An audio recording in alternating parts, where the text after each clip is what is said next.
Саламатсыздарбы? Бүгүн бизде конокто Сейитбек Жанбаев, тил комиссиясы алдындагы Терминкомдун мүчөсү жана билим берүү тармагы боюнча адис эксперт деп коелу. Мындан мурунку интервьюбузда, мына жарым жыл мурда бакалавриат жана магистратура орг маселелер боюнча сөз кылдык эле, бир топ маселелер чыгып атат деп. Кандай абал болду азыр? Өзгөрдүбү? Мындай, ошол берүүдөн кийин көп кайрылуулар болду, туура түшүнүп, туура ушул маселе туура болбойт дегендер көпчүлүк болду. Жогорку кеңештин пленардык эмесинде депутаттар дагы көтөрүп министрге суроо берип атышат. Эми мындай экен да, бул билим берүү тармагындагы азыр реформа кылып атабыз деп атпайбы? Жаңы жакшы иштер да көп болуп атат. Жанагы 12 жылдык билим берүүгө өтүү, мынакей учкун окуу китептерин басып чыгарып атат, мектептер салынып атат, жанагыдай ноутбуктарды алып келип балдарга беребиз деп атабыз. Мугалимдердин кесиптик жеберчилигин жогорулатуу боюнча көп мугалимдер окуудан өтүп, бир топ алгылыктуу жакшы иштер кетип атат. Бул жагын баса белгилеп айтып коюшубуз керек. Эми баардык жакшы нерселерге кошумча дагы неме бар да. Мына ошол өткөндө деле айттык эле, бул билим берүү тарбия экөө кош канаттай бир жүрөт. Тарбия жок жерде билим сапаты да болбойт. Мектеп дегенибиз ошол окуу тарбия иши дегенди түшүнөбүз биз. Анан азыр экөө бириккен деп. Азыр болсо мектептердин атын алып таштап эле билим ордосу деп жазып калыптыр. Расмийби? Мектептерде билим ордосу деп жазып койгон. Мектептерде Кыргызстандын көп жердин баары ушундай болуп кетти, билим ордосу деп. Анан өткөндө мугалимдерден сурадык, билим ордосу деген жакшы сөз. Бирок ушу мектеп билим ордосу дегенге жооп бере алабы? Мектепте билим берүү сапаты 30-40% болуп атса, анан каяктагы билим ордосу болот? А көрөкчө мектеп деген атыбыз эле жакшы эмеспи? Себеби мектеп дегенде биз ошол жердеги окуу тарбия ишин бир түшүнөбүз. Билим ордосу десек, анда билим эле берелик, тарбияны караган киши жок. Учун ошондой болуп кетти. Ошондой болуп калат да. Анан биз өткөндө ошо жанагы магистратура, бакалавриат боюнча кеткенде мугалим деген сөз жок болуп калды дебедикпи? Мына жакында жогорку кеңештин демилгеси менен Ошто Кыргызстандагы мыйзамдардагы атоолорду, терминдерди бирдейлештирүүнүн чоң конференция болду. Ошол жерде да ушул сөз болду. Эмне үчүн билим берүү мыйзамында мугалим деген сөз түшүп калган? Эмне үчүн мугалим деген сөздөн качабыз? Мугалим деген мынакей Чыңгыз Төрөкулович сыйлап отурабызга, ушул киши мугалим деген чоң тамга менен жазыла турган, сый урматтын ордосу боло турган инсан деп бердилер да. Биз ошол өткөндөгү берүүбүздө дагы айттык эле да. Мугалим деген сөздү мыйзамдан алып таштап коюп, кийин мугалимди коргой албай калабыз деп. Мына бир ай болду элек. Мектепке кирип мугалимди жакалаган аялды сот айыпка жыга албай атат. 1000 сом штраф салды. Соттордон да сурадык, ал кишиден да сурадым. Мугалим дегенге кантип уя албай 1000 сом салдыңыз десем, байке, мугалим деген сөз жок экен. Мен баягы административный жазада эле ошону колдондум, статья жок. Мугалимдин кадыр баркын коргоо деген статья билим берүүдө да жок. Кылмыш жаза кодексинде да мугалим деген сөз жок. Анан каяктан статья алам дейт. Абдан туура айтат. Баары бир көчөдө эки адам уруша кетсе дагы, класска кирип мугалимди бирөө жемилесе дагы баары бир. Анан ошол сот айтып атпайбы? Эгерде ошол жерде азыр эми мугалимди баса калып сабап таштаса дагы жазага тарта албайбыз. Кадимки эле гражданин кадыр. Мугалим дегендин кадыр баркы жок болуп атпайбы? Мына ушундан келип чыгып атат, мугалимдин кадыр баркын кантип көтөрөбүз деп теле берүүлөр кетип атат, жерде талкуу болуп атат. Анан мугалимдин айлыгын көтөрүп иш керек, анан мугалимди мынтиш керек деп атпайбызбы? Мугалимдин кадыр баркы качан көтөрүлөт? Качан мугалим өзүнүн кесиптик адистиги жогору болуп, окуучуларга жакшы терең билим бере алса, анан окуучулар сыйлайт ошону. Депчи. Анан мугалимдин өзүнүн кесиптик даярдыгы болбосо, балдарга жеткиликтүү билим бере албаса, ал мугалимди бала да сыйлабайт, ата эне да сыйлабайт. Ошон үчүн биз бүгүнкү өткөндө да көтөргөндө, бүгүнкү да айтып атканыбыз, Кыргызстанда мугалимди даярдай турган, мугалимди адис катары даярдай турган жолго түшүшүбүз керек. Мына бакалавр да кайталап айталык, бакалаврды мыйзамда квалификация деп берет. Дипломдо бакалавр бул билим берүүнүн академиялык даражасы деп жазат. Эки башка. Эки башка. Мугалимдин дипломунда академиялык Мугалим деген сөз жок. сөз жок. Анан да бир кызыктай болду. Жакында эле Баткенге бир немеге барсак, үй бүлөдө чыр чыгыптыр да. Апа, мен келинчек алдым, мугалим, келиңиз мугалим. Жакшы айланайын деп, анан жаш келин келет, антет митет, анан кайненеси сураптыр. Келе балам, кагазыңды бер. Мен тиги директорге барайын, келиним мугалим деп. Анан кайненеси кетип дипломду алса, мугалим деген сөз жок. Бакалавр десе, анан кайненеси урушуп турду баласын, өлүңгүрөйүн. Сен мугалим алып кел деп эдиң, каякта бир бакан алып келип турсуң. Жок апа, азыр мугалимди деп баласы айтса, кана кел мына кагазы деп. Мугалим деген мугалимдей болуш керек деп. Бул тамашасы менен, бирок биз мугалим деген сөздү, мугалим деген адистикти кайра алып келмейин болбойт. Мугалим дегенде биз эмнени түшүнөбүз? Мугалим дегенде бул окуу, тарбия процессин бирдей алып жүргөн инсанды түшүнөбүз. Бүгүн тарбия маселеси калып калды. Ата эне тарбиялабайт. Бирденке болсо мугалимди баса калабыз, тарбиялабайсың деп. Мугалим деген бакалавр, анда сен тарбияла деген сөз жок. Эчтеке жок. Анан кантип тарбиялайт? Бул Кыргызстанда билим сапатын көтөрүп үчүн бир нерсени ачык айтышыбыз керек да. Мектеп физик, математик же кыргыз тилчин даярдабайт. Мектеп коомго керектүү инсанды тарбиялайт. Мектептен биздин коомго керектүү, ата журтуна керектүү, үй бүлөгө керектүү инсан болуп чыгыш керек. Бул инсан билимдүү, тарбиялуу болуш керек.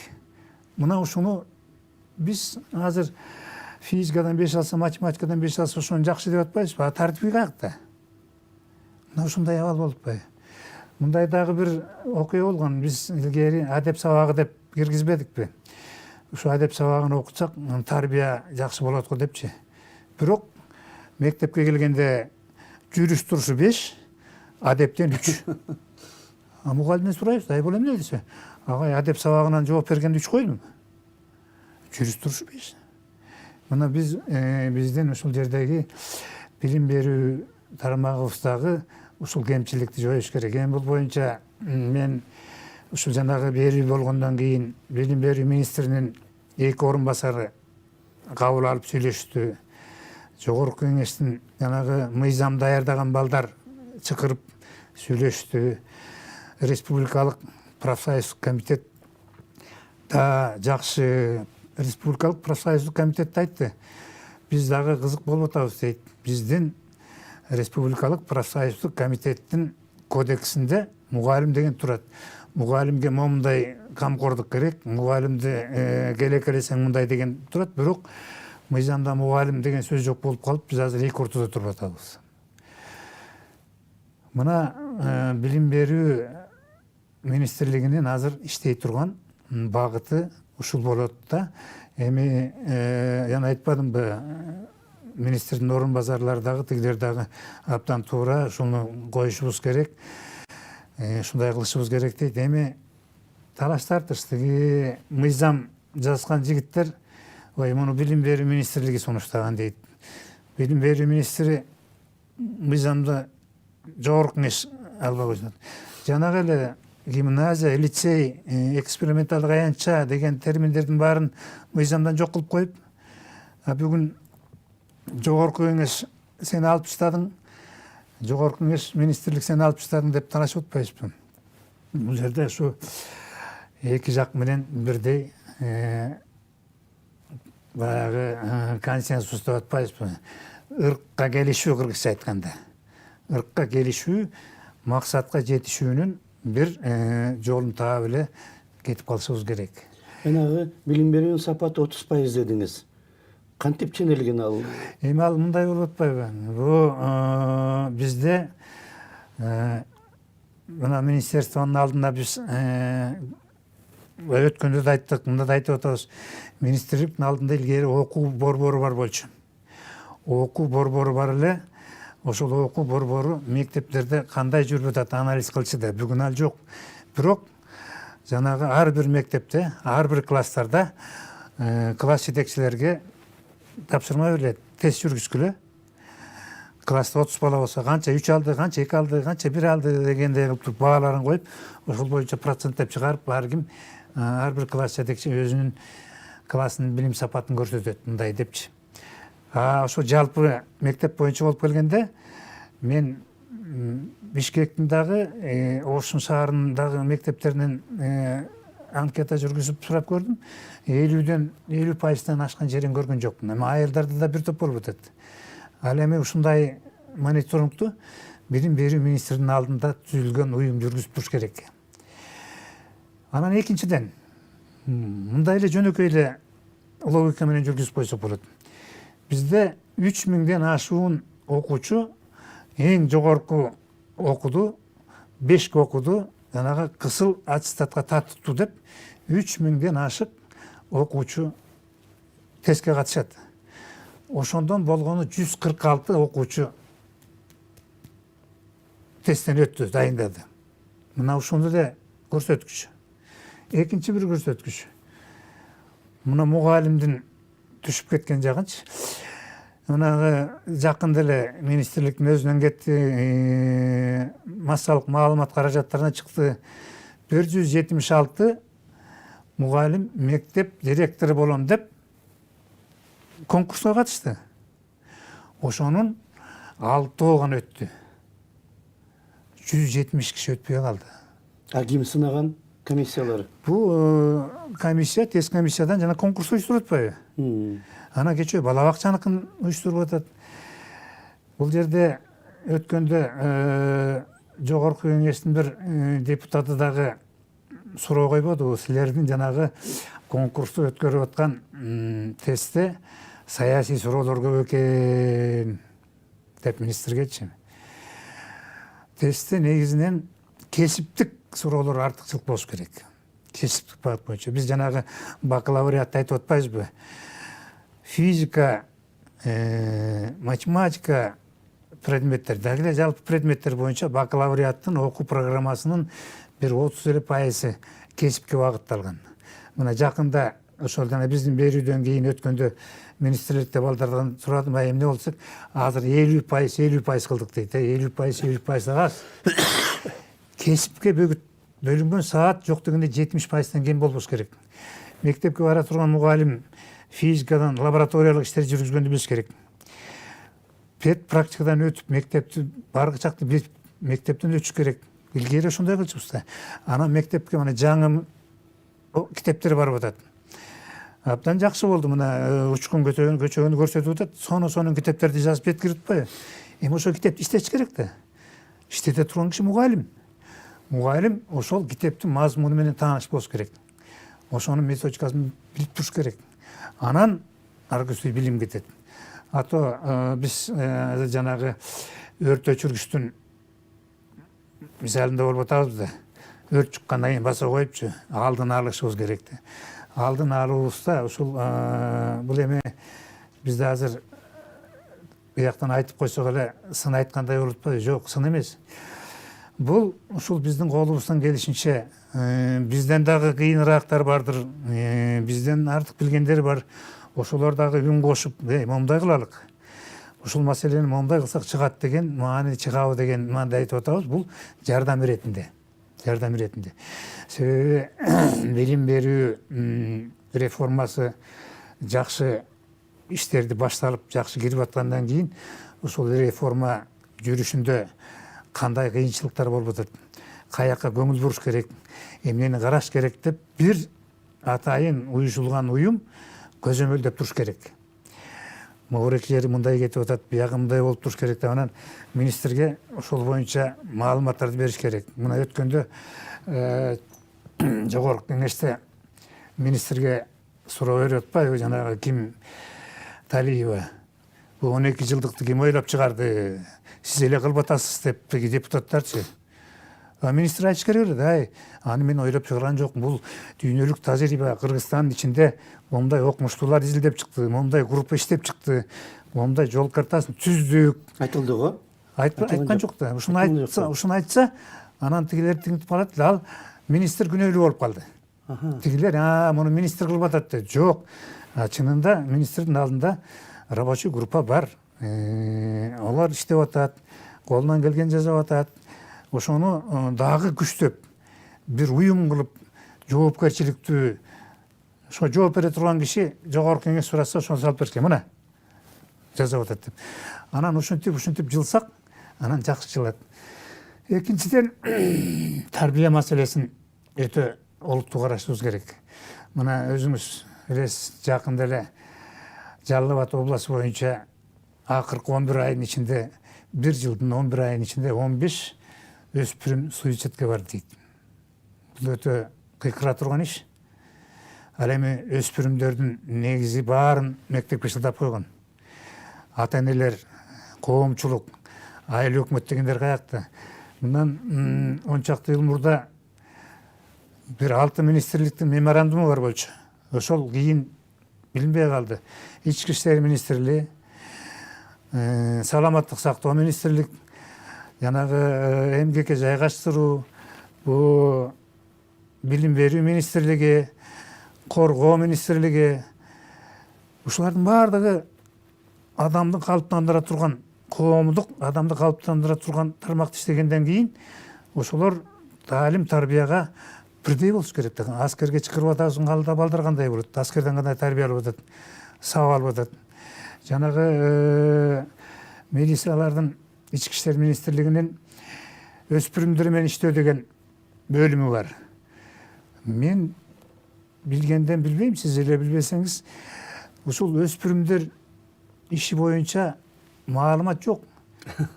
Бул телевизорго чыгып маалымат берип туруш керек эле да. Мына тиги жанагы МЧС айна маалымат берип атпайбы? Момутуп атат, тиңитип атат деп. Ар кандай жол транспорт министрлиги маалымат берип атат, мынтип атабыз, тиңитип атабыз. Билим берүү министрлиги маалыматын берип атат, китеп чыгарып атабыз, окуучуларга окутуп атабыз, мынтип атабыз. Ата-эне ол ички иштер министрлигиндеги өспүрүмдөр менен иштөө деген бөлүмдүн маалыматы жок. Эмне иш кылып атат? Мектептеги кандай жардам берип атат? Ушулар илгери ошол мектеп менен тыгыз иштеп, мектептеги жанагы ар кандай немелердин алдын алуу боюнча ошолордо жоопкер болчу. Жөн эле мектептерди шылдап койбойчу. Мына ушул багыт алып калды.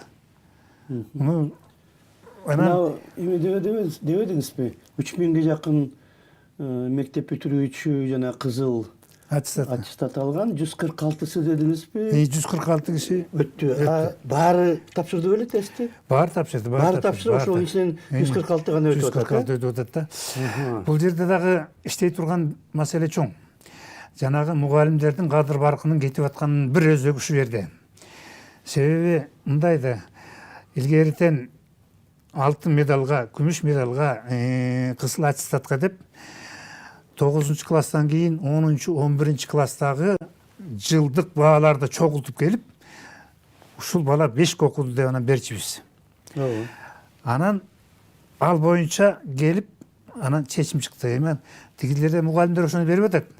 Мугалимдер сенин балаң мыкты окуп атат деп жанагы жылдык баа боюнча сунуштап атат.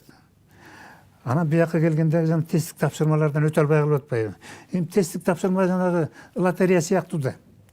Анан тияктан ата-энелер айтып атпайбы? Ай, сен жөн эле баа кое берет экенсиң, сенин балаң 5 деп эле канакей өткөнү. Нааразычылык сунуп чыгып атпайбы? Бул жерде мындай бир башкача жанагы министрликтин алдында ушуларды мониторинг жүргүзүп тура турган уюм болгон болсо, ошол жанагы 3000ге жакын окуучунун алдын ала жеринде мектептерде караштырып көрүп турганан тиги ата-энелер дагы окуучулар да нааразы болуп отурган түшүндүрбөй туура силердин класс жетекчиңер акыркы 2 жылдагы баалардын жыйынтыгы боюнча сунуштап атат. Ал эми тесттик тапшырмада оор экен экен, аны сен билбей калдың. Мисалы үчүн окуучу акыркы 2 жылда кайсы теманы жооп берсе эсеп чыгарышууга 5 коюп атпайбы? Анан ошол 5тердин баасы менен жанагы келип атпайбы? Анан ошо менен жана мугалимдерди бүгүн окутпай эле баланчанын баласына баа кое берет деп атпайбы? Жетестердин суроолору ошондойго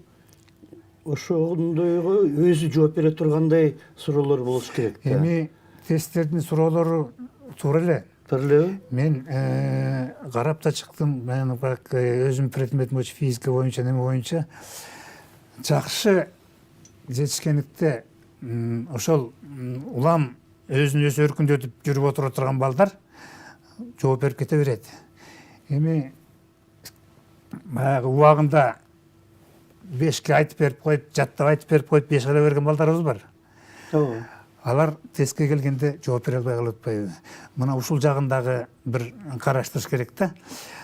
Бул тесттик суроолорду балдарга берерде мурда бир топ экспертизадан өтөт. Аяк бягын каралат, жакшы эле каралат. Бирок жанагы 2 ажырам эки багытта болуп калып атат да.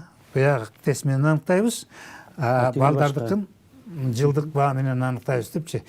Мына ушул жерде дагы анан бул жерде дагы бир маселе болуп атпайбы? Көчө жанагы жакында мыйзам кабыл алынып атпайбы? Мектепке каражат ата-энелер колунда бар, ата-энелер каражат берсин, колунда жоктор бербей койсун дегенде балдарды 2 бөлөбүз жакыр кедей депчи. Жок, 2 бөлбөйбүз. Бул түпкүлүгү туура. Мына сиз экөөбүздүн балдар Чехияда окуп атат, ал жерде деле ошондой. Ал жерде деле колунда барлар меценаттык кылат, жардам берет. Бирок колунда барлар акчасын берип койгондон кийин доомат кылбайт. Менин балам 5ке окуйт деп чеке алат. Антпейт, да. Антпейт да. Эми жалпы маданият ошондой жогору. Бизде ошого жетишибиз керек. Мына мен неберелеримди окуп атпайбы? Ал жерде акчасын берип койгон кишинин баласы 2 алабы, 1 алабы, начар окуйбу? Тиешеси жок. Тиешеси жок. Биз ушуга жетишибиз керек да. Ушул ата-энелерге дагы мектеп мугалимдерине ушуну түшүндүрүшүбүз керек. Мына жашырып керек эмне? Айрым ата-энелерибизге мугалимдерибиз кыйшык көз менен карап коет. Атаң ичкенде табат, анан ушу акча таба албай калдыбы деген сөздөр болгон. Көрдүк. Ошондой нерсе бар. Мына ушул багытта биздин жанагы мектептеги соцпедагогдор, тарбия завуштарыбыз, айыл өкмөтүндөгү социалдык кызматкерлер жалаң эле мектепке таштап койбой, ушул багыттардагы түшүндүрүү иштерин жүргүзүш керек. Туура, эми жанагы ата-энеге акча берген ата-энеге айтыш керек. Ай, сен акчаңды төлөп койгондон кийин балаң 5 болбойт. Кандай окуса ошондой депчи. Ушул маданиятка калыптандырышыбыз керек. Анан көчө жогорку кеңеште ар кандай айтып атышат, силер мугалимдериңер мынтип коет, анан тигинтип коет, анан акча берсе мынтет депчи. Аны жалпылап иштеп неме кылса, ушул маданиятка жеткирсек болот. Антпесе мектепти жалаң мамлекет менен айыл өкмөтү каржылай албайт. Ал турган иш. Колунда барлар берсе эмне болбойт, абдан болот. Мына ушул маселеде иштей турган, ошол маселелерди иштей турганын баардыгын мен жеке оюмда, бурдагы илгерки тажрыйбамда мен мына жалпы педагогикалык стажым мейли 4 жыл, ошонун 44 жылы педстаж, мугалимдик.